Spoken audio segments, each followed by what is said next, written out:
네, CJB는 도내 유일의 3차 의료기관인 충북대병원 필수 의료 인력 부족에 대한 대책이 시급하다는 보도를 이어오고 있습니다.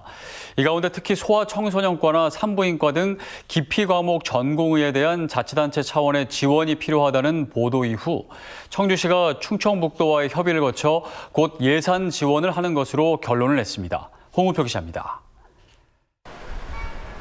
지난해 7월 CJB는 충북대 병원의 필수 진료 과목이 붕괴 위험에 놓여 있다는 보도를 했습니다.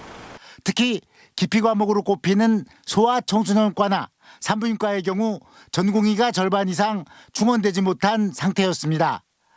이는 다른 자치단체도 비슷한 처지라며 때문에 강원이나 전북 등은 전공의를 붙잡는 유인책으로 수당을 지급하고 있다는 내용이었습니다.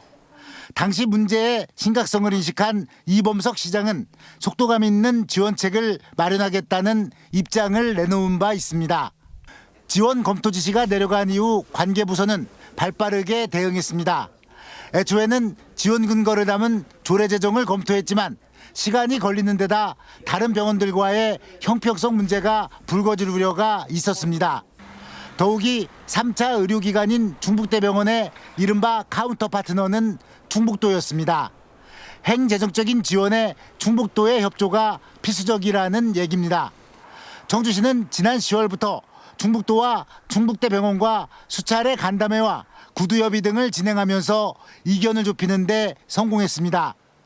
충북도와 청주시가 예산을 지원하기로 한 것으로 이제 남은 것은 다음 주 분담 비율을 정하는 것입니다. 지역사회에 대한 애정을 조금 돋궈주고 이런 쪽이 제일 중요하지 않나. 그분들이 이탈하지 않는 방법이 무엇인가. 우리가 약간은 그분들에 대한 존경심을 갖고 여기에서 이렇게 일하는 거에 대한 감사함이 있어야 되지 않나. 그런 생각 듭니다.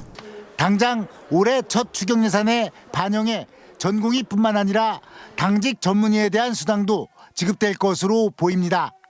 비록 한 해 3억 원가량의 예산 지원이지만 충북도와 청주시가 지역 필수 의료 인력을 지키자는 공감대를 형성했다는 데 의미가 있습니다. CJB 홍우표입니다.